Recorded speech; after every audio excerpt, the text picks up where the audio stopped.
Here's what it looks like at sunset outside Pete's Snakebite Kit studio. It's kind of nice, but we're not here to talk about the sunset. We're here to talk about, is there life after a Holley Sniper? Well, that's what we're going to figure out. Stick around. So I was pretty vocal about the Holley Sniper being a fail, and I said I was going to get a Holley Carburetor to work well on the Cobra. Now comes proven time, because I've been messing with this thing for a while. We're going to talk about some of the changes and challenges that came along with this. All right, let's take a look. I've been thinking for a while that I needed to get that original looking air filter off of there. You can look at the holes in that support, and it's pretty restrictive. My wife and my son, which both have much better ears than me, could hear a whistling noise when I was like above half throttle or towards full throttle on this thing, and I'm convinced it was the air trying to get through there. I don't hear it with new air filter. Let's take a look at that. I'll compare the two filters here, but the one I took off was about 8-inch. The other is over 11 inches in one direction, about 8 in the other, but just a better filter element altogether, and I'm sure a lot more air is going to go through it.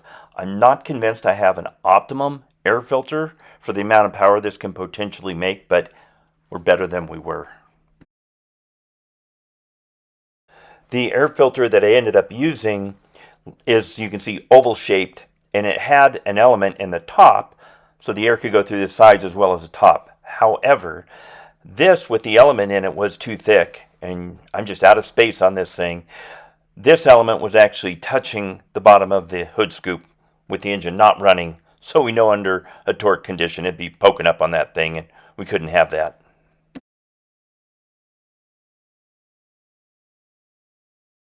What I did is I made an air filter top for this out of some 090 aluminum that I had, and of course that's nice and thin. It all fits under the hood now and clears the hood scoop, and I don't believe we have any contact even under full throttle shift, so I think we've got that figured out. If I remember right, on an earlier video I showed you that I had an air-fuel ratio meter on the car, kind of Frankensteined in, and I put it under the dash there with a vacuum gauge there. It makes it really nice for tuning and be able to watch what's going on for carburetor inputs and what's coming out the pipe. However, the air-fuel ratio meter started giving me some really goofy readings, and finally it froze up, and right where you see it there at about 14.4, it's stuck. Key on, key off, everything unplugged, it doesn't matter. So that needs to go back to Summit. So I thought, hey, I'm just going to have to figure this out.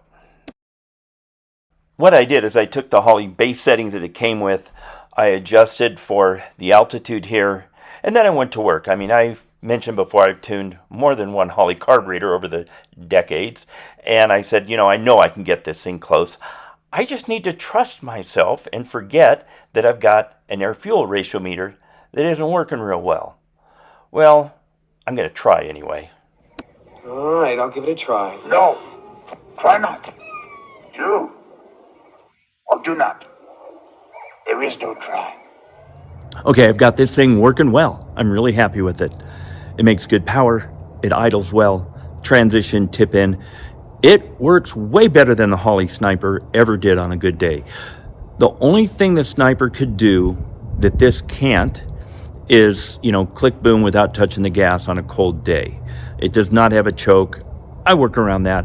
I actually timed it on a very cold day. It was in the 20s, and from dead cold to idling on its own, it's like 4.5 minutes. And, it's not a big deal. The thing isn't made to be a getaway car, right?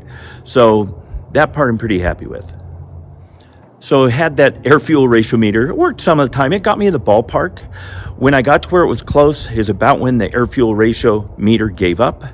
I took it from there with pretty well knowing how these work. Seated the pants, looking at the spark plugs, seeing how everything works on it, and I'm happy with it. What I'm going to do is I'm going to go for a little drive. We're actually going to go to Mexico, and I'm going to make a few passes and show you a little picture from behind. You let me know what you think. I think we got the carburetor pretty close. Let's go for a ride and take a look. So what I did is I found a deserted street in Mexico where it was safe to make a couple passes, and I think I make about 4 of them. And what's kind of cool is every ran I make, the thing seemed to accelerate a little bit better. This thing just keeps getting better and better. Hey, I'm loving the Holley double pumper.